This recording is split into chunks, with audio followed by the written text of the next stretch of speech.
Bismillahirrahmanirrahim. Assalamualaikum warahmatullahi wabarakatuh. Salam sejahtera bagi kita semua.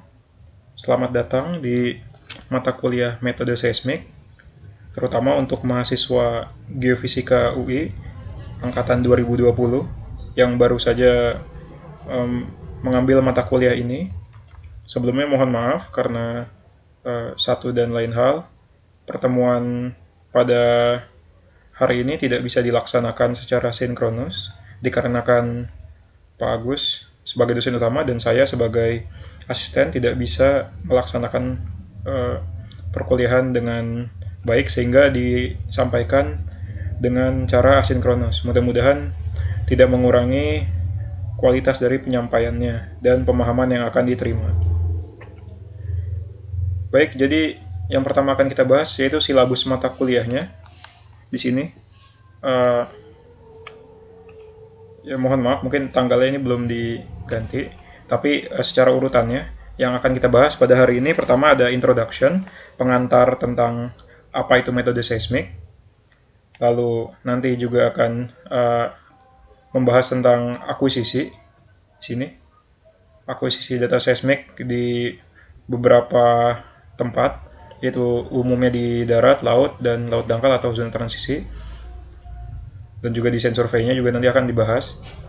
Lalu pertemuan berikutnya kita akan membahas tentang teori dasar dari pengolahan sinyal, karena data seismik merupakan sinyal gelombang yang sangat penting kita memahami sifat-sifat gelombang tersebut agar dalam konsep pengolahannya kita bisa paham apa yang harus dilakukan dan apa yang perlu dihindari.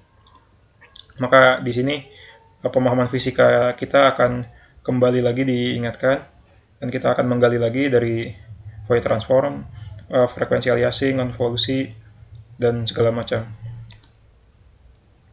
Berikutnya kita membahas teori tentang dekonvolusi, bahwa sebuah data seismik itu merupakan hasil konvolusi dari koefisien refleksi dengan wavelet dan bagaimana kita memahami bagaimana dia terkonvolusi lalu bagaimana cara memisahkannya dengan dekonvolusi secara teori. Selanjutnya kita akan membahas tentang konsep umum tentang pengolahan data seismik, bagaimana urutannya.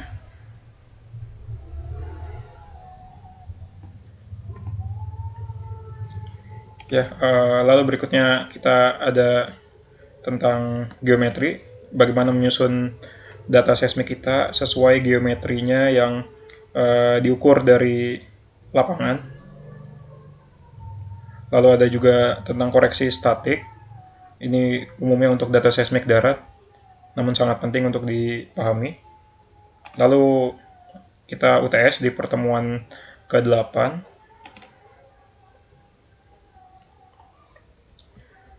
Ya, selanjutnya di pertemuan ke-9 kita ada practical deconvolution. Kita membahas dekonvolusi tidak secara teorinya tapi secara praktiknya, bagaimana menerapkan apa yang sudah dipelajari di basic theory deconvolution. Lalu ada berikutnya ada velocity analysis dan NMO correction. Untuk banyak keperluan kita bisa mendapatkan atribut kecepatan dari data seismik yang kita rekam, dan salah satu tujuan utamanya di dalam processing adalah untuk koreksi NMO. Lalu juga kita akan mempelajari tentang penghilangan noise, terutama noise linear seperti ground roll. Akan diperkenalkan juga apa saja yang termasuk linear noise dan bagaimana cara menghilangkannya di data seismik. Lalu ada juga berikutnya membahas tentang bagaimana mengurangi noise multiple yang sangat mengganggu dan sering sekali terjadi terutama di data seismik laut.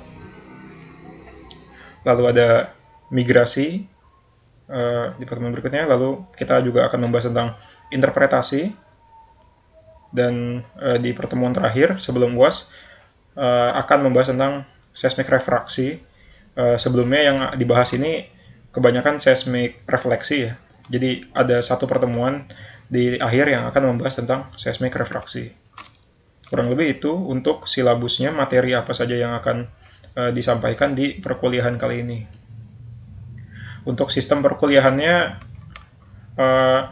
akan ada praktikum yang diusahakan bisa dilaksanakan di laboratorium, di lab komputer. Kita akan mengolah uh, data seismik refleksi menggunakan software Promex. Namun masih kondisional, apabila nanti keadaannya tidak memungkinkan, mungkin akan praktikum secara mandiri dan dibimbing oleh saya selaku asisten di laptop atau komputer pribadi masing-masing. Nanti akan dibagikan softwarenya. Lalu juga karena mata kuliah ini 3 SKS, kemungkinan akan dibagi jadi 2-1, artinya 2 SKS teori di kelas dan 1 SKS untuk praktikum. Seperti itu. Lalu untuk komponen penilaiannya, kemungkinan kita akan ada UTS, UAS, tugas, praktikum jika memang memungkinkan, dan juga kehadiran. Ya, jadi kurang lebih 5 aspek ini yang akan dinilai di dalam kelas mata kuliah seismik ini. Untuk persentasenya nanti akan menyesuaikan, umumnya akan diusahakan persentase yang terbaik untuk mendongkrak nilai dari rekan-rekan peserta kelas. Jadi tapi yang penting 5 aspek ini yang perlu diperhatikan ya. Oke, untuk silabus kurang lebih seperti itu. Lalu di pertemuan kita yang pertama ini kita akan membahas introduction dari metode seismik.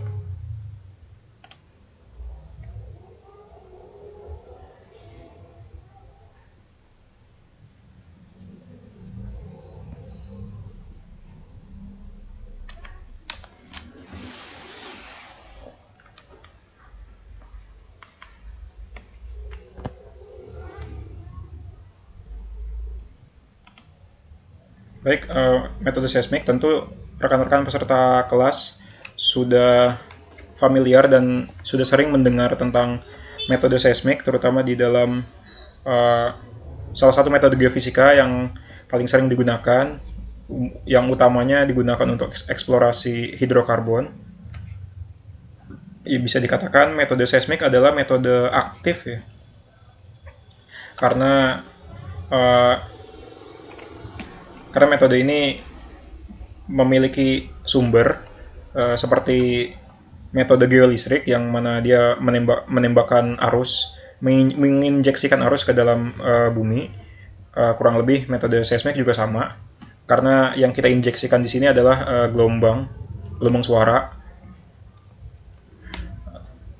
Gelombang suara merupakan gelombang mekanik, jadi dia akan menjalar di permukaan bumi dan dia akan sangat sensitif terhadap perubahan medium yang dia lalui. Kita tahu lapisan batuan itu berlapis-lapis dan tentu memiliki karakteristik fisis yang berbeda-beda. Jadi kita bisa melihat perbedaannya nanti di hasil data yang kita rekam. Seperti itu. Lalu umumnya data seismik ada refleksi dan refraksi, dua ini yang utama.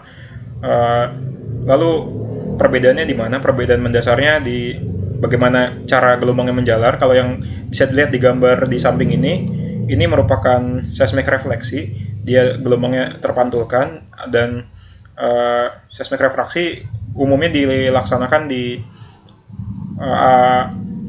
dekat permukaan, namun bisa juga sampai ke dalam.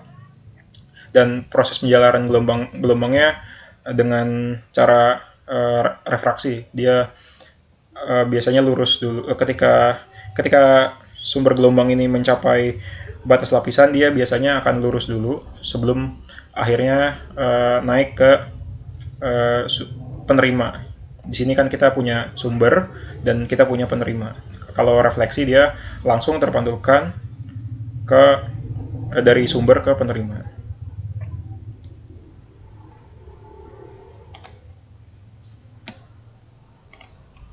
Oke, ini prinsip fisika pada metode seismik. Mungkin tidak akan terlalu banyak untuk saya bahas. Yang jelas ketika kita mendapatkan data seismik, parameter fisik yang kita dapat adalah koefisien refleksi, yang mana dia merupakan selisih dari densitas dikali kecepatan, dan densitas dikali kecepatan ini nantinya akan menjadi impedansi akustik. Ini merupakan parameter yang nantinya akan dicari untuk dianalisis lebih lanjut. Kita tahu seperti geolistrik, dia yang fisiknya yang dicari adalah resistivitas. Kalau gravity, fisiknya yang dicari density. Nah, kalau di data seismik, fisiknya yang dicari adalah impedansi akustik ini dari suatu gelombang yang dia berkonvolusi dengan wavelet. Kita bisa mendapatkan parameter ini, densitas dan velocity, yang menjadi impedansi akustik. Seperti itu. Lalu ini tentang konsep penjalaran gelombangnya. Ada perhitungan, ini merupakan rumus waktu tempuh penjalaran gelombang, misalkan dari S, lalu dia terpantulkan di R, dan sampai di G, juga begitu dari S dia terpantulkan di R aksen, lalu mencapai diterima oleh G aksen dengan jarak sekian, itu X dan X aksen. Juga di sini dia menjalar di satu lapisan batuan dengan kecepatan V1 dan ketebalan lapisannya dengan ketebalan H1. Nah, ini kurang lebih persamaan yang bisa kita dapatkan untuk menghitung waktu tempuh di sini. T kuadrat X, ya, untuk mendapatkan T-nya tentu harus kita akarkan nanti. Ini persamaan untuk mendapatkan waktu tempuhnya, dan ini persamaan tan 0 untuk mendapatkan waktu mula-mula gelombangnya. Seperti itu.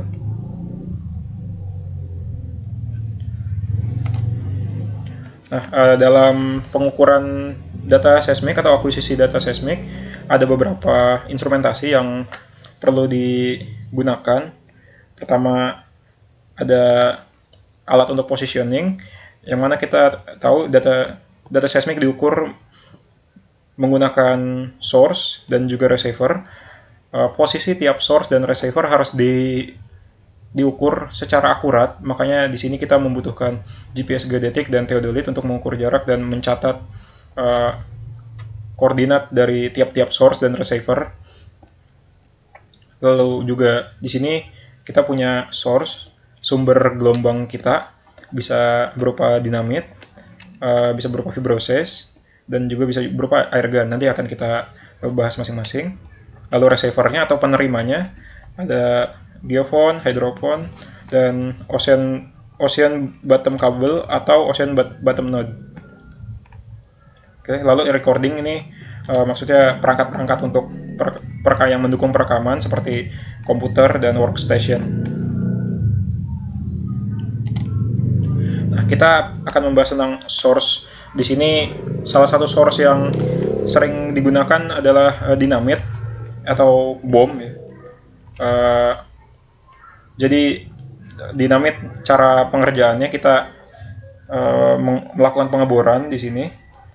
Tujuan pengeboran ini adalah menghindari zona lapuk, karena kalau misalkan dia diledakkan di dekat permukaan dan di situ ada zona tanah yang lapuk, itu akan menyerap gelombangnya. Dan juga dengan menggunakan sumur seperti ini, pengeboran kecil seperti ini, dia akan masalah kerusakan lingkungannya bisa relatif lebih aman dibandingkan kita melakukan pengeboran di dekat permukaan. Nah, namun metode ini memiliki keunggulan, hasil data yang kualitas data yang dihasilkan lebih bagus, gelombangnya juga lebih kuat dan lebih jelas. Namun kekurangannya memang dia lebih mahal dan juga sensitif terhadap isu-isu lingkungan, dan permasalahan apabila kita akuisisi di area permukiman, tentu mendapatkan izin dari warga sekitar itu sangat sulit, ya, dan perlu perizinan dari kepolisian dan tentara untuk bisa menggunakan dinamit ini. Jadi tidak sembarangan karena izinnya sangat rumit. Dan keunggulannya lagi, karena dinamit alatnya kecil, jadi bisa dibawa kemana-mana, lebih fleksibel. Untuk akuisisi di area yang sangat sulit dijangkau, itu akan sangat menguntungkan menggunakan dinamit. Selanjutnya ada fibroses. Fibroses itu biasanya truk. Di sini kita lihat truknya dia akan memukul-mukul permukaan tanah di sini. Ini ada alat pemukulnya yang akan didorong dengan kekuatan tertentu berkali-kali di sini. Bisa dikatakan source ini relatif lebih ramah lingkungan dan tidak akan merusak struktur tanah dan juga tidak menimbulkan kekhawatiran tentunya bagi warga sekitar.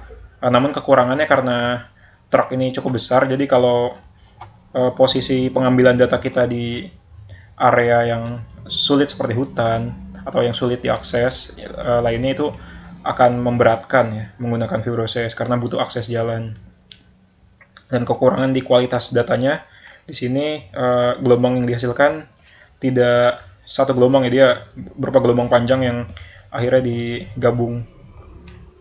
Jadi kualitas untuk pengolahannya nanti agak lebih sulit dibandingkan, tidak terlalu signifikan, namun tentu akan ada perbedaan di hasil pengolahannya dan dari data dinamit dengan data fibroses.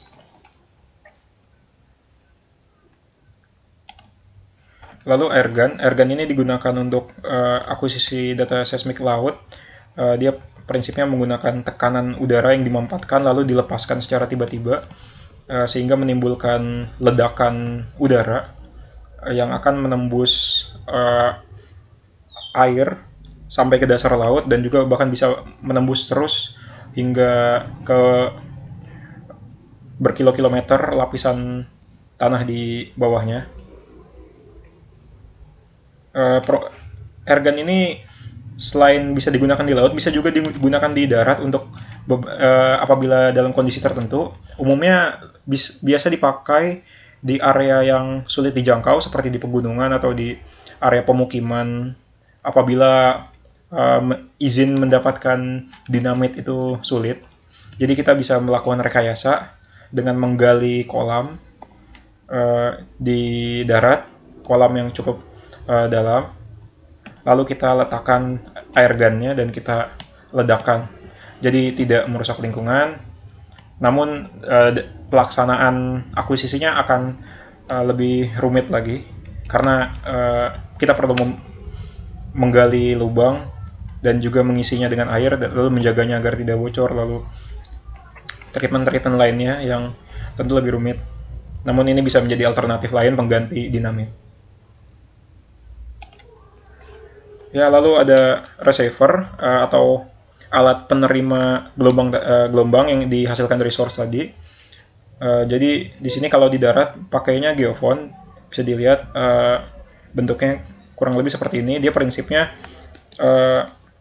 ketika ada gelombang yang menjalar di sensor ini, maka di dalam geofon ini ada kumparan ya. Kumparannya akan berosilasi naik turun, dan ketika ada perubahan posisi dari kumparan ini akan menghasilkan perubahan flux dan juga yang akan menghasilkan pulsa listrik yang nilainya bisa dibaca lalu diartikan sebagai amplitudo dari gelombang yang terekam.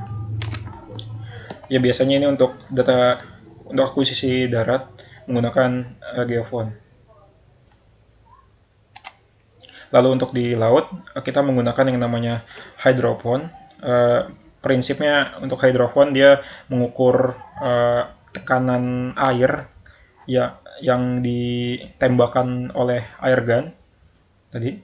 Prinsipnya agak memang mirip dengan geofon, namun perbedaan di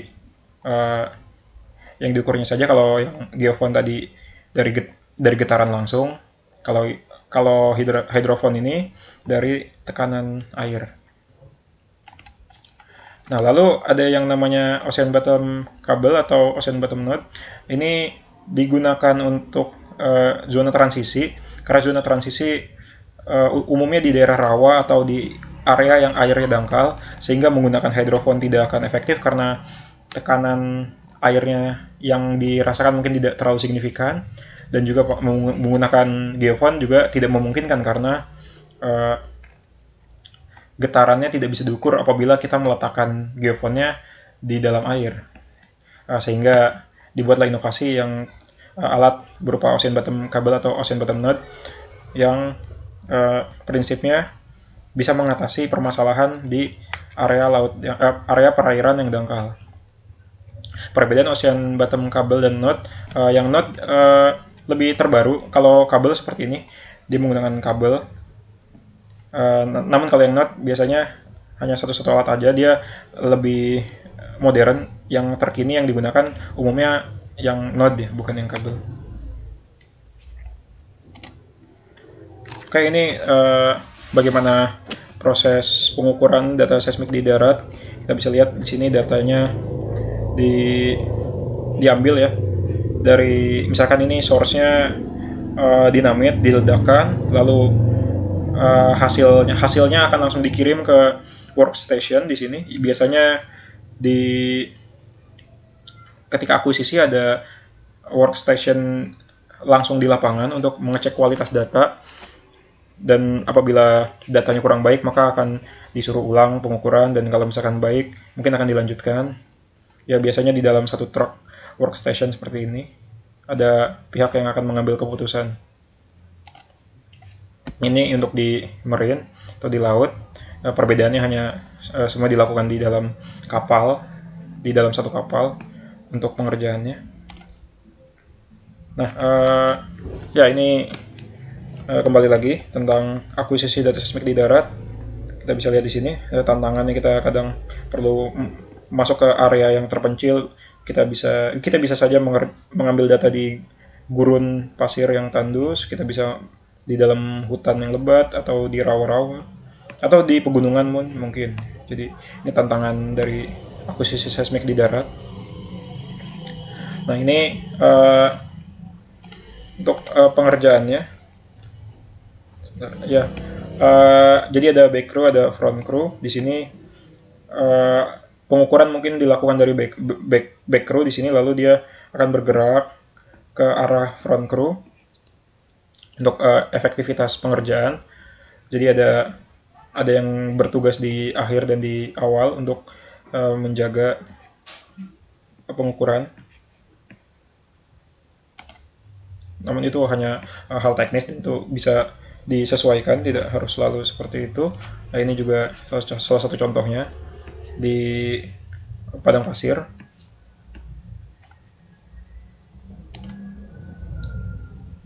Ya, ini bagaimana kita mengukur ya. Sini yang kalau bisa kita lihat yang bendera warna merah ini merupakan source. Di sini source, lalu yang warna biru ini adalah receiver atau geofonnya. Jadi nanti source-nya akan digerakkan. Jadi kita berpindah dari source satu ke source yang lain. Sedangkan receiver kita tetap. Nah, ya ini hasil data yang didapat dari pengukuran. Yang berwarna segitiga merah ini shot point-nya atau source-nya di sini. Lalu gelombangnya akan menjalar ke bawah permukaan dan direkam di tiap geofon yang aktif yang berwarna hijau ini. Yang warna putih ini artinya nggak aktif. Jadi geofonnya bisa diaktifin, bisa dinyalain, bisa dinyalain, bisa dimatiin. Ya, biasanya seperti itu pergerakannya, dan akan membentuk data yang hasilnya seperti ini, berbentuk hiperbolik. Hiperbolik ini dikarenakan memang persamaan waktu tempuhnya tadi bisa dilihat itu kuadrat ya, itu menjadikannya hiperbolik. Lalu ada permasalahan-permasalahan yang sering dihadapi pada pengukuran data seismik di darat. Pertama ada masalah statik. Ini sangat masalah ya, karena geofon yang kita letakkan elevasinya belum tentu semuanya sama, bisa jadi ada undulasi. Jadi ini akan sangat mempengaruhi data yang dihasilkan. Lalu ada juga tantangan dari zona lapuk yang bisa meredam gelombang. Lalu ada ground roll. gelombangnya menjalar di permukaan dan itu akan menjadi noise. Itu bisa menghalangi data dan itu sangat penting untuk dihilangkan. Dan juga aktivitas manusia, aktivitas industri, aktivitas kendaraan segala macam itu akan menghasilkan gelombang juga, menghasilkan getaran juga di tanah, dan itu geofon akan sangat sensitif dalam merekamnya. Jadi ini bisa jadi noise.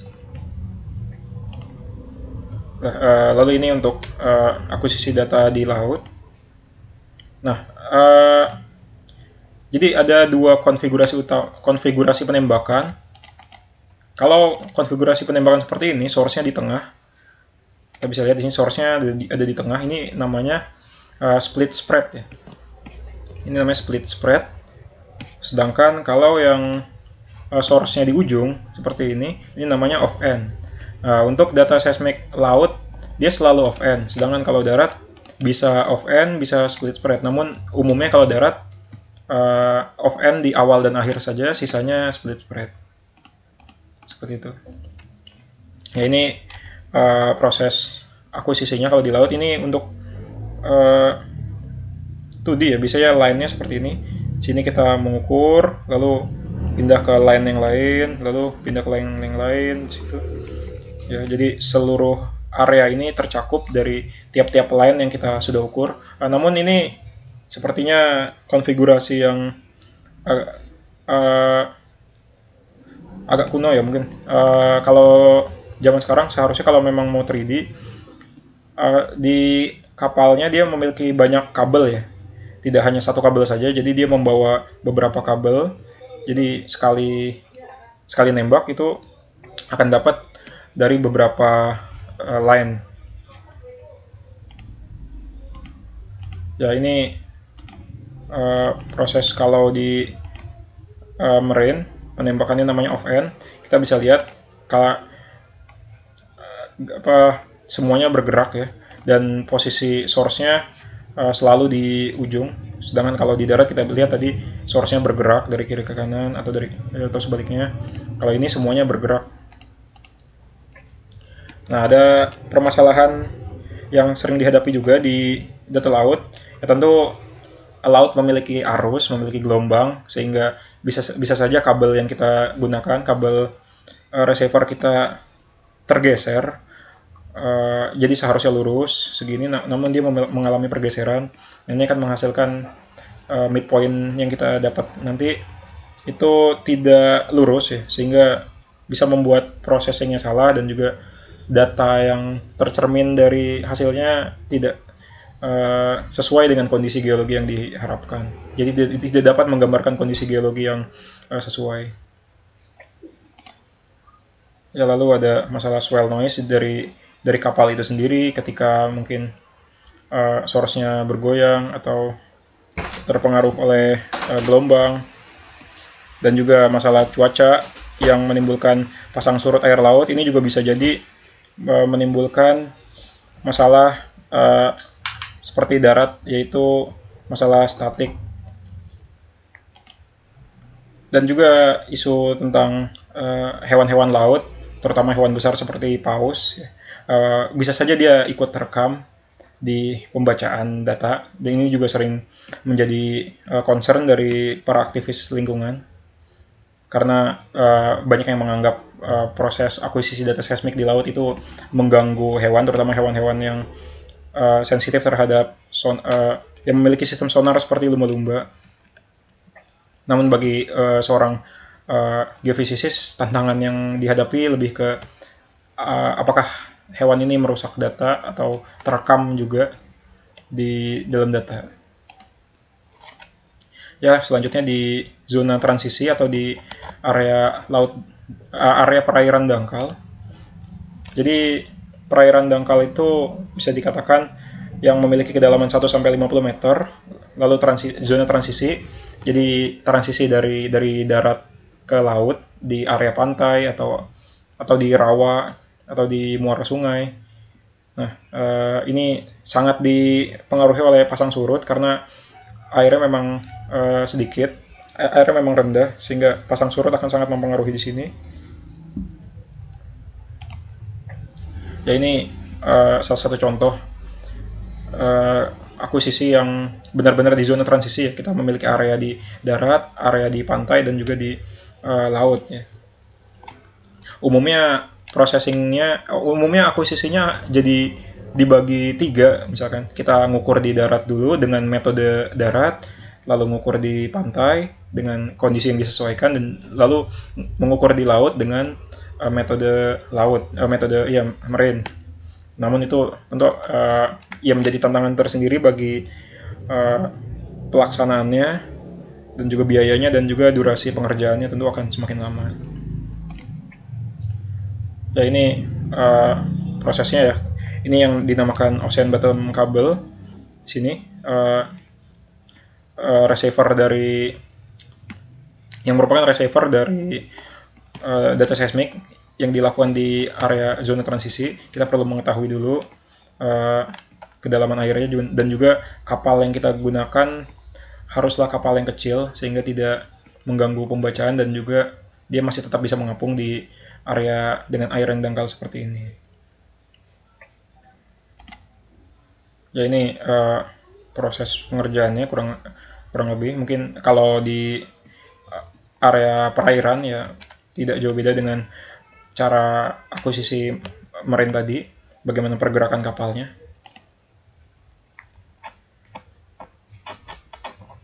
Ya ini lagi-lagi tentang bagaimana akuisisi di zona transisi. Kita perlu mengetahui juga lokasi receivernya, karena receivernya diletakkan di dasar perairannya, sehingga tadi kalau kita lihat di sini ada position checking, kita perlu memastikan posisi receiver kita ada di mana saja, dan kita memastikan arah gerak kapal kita yang akan menembakkan source ini itu tepat berada di atas receiver yang kita inginkan. Ya, untuk di area transisi kita membutuhkan sekali yang namanya peta batimetri, karena kita akan meletakkan kabel di dasar perairannya. Lalu kita juga perlu mengetahui tentang pasang surutnya, ya, lalu positioningnya, posisi tiap receivernya harus dipastikan, dan juga kapal yang digunakan perlu kapal yang memiliki lambung yang pendek, jadi tidak akan mengganggu pengukuran. Ya, sekian presentasi yang dapat saya sampaikan tentang materi introduction ini. Apabila ada yang ingin ditanyakan, bisa langsung ditanyakan di kolom komentar atau melalui personal chat, baik kepada saya maupun Pak Agus. Kurang lebihnya mohon maaf apabila yang saya sampaikan ada yang kurang tepat atau masih kurang jelas. Sekian dari saya. Assalamualaikum warahmatullahi wabarakatuh.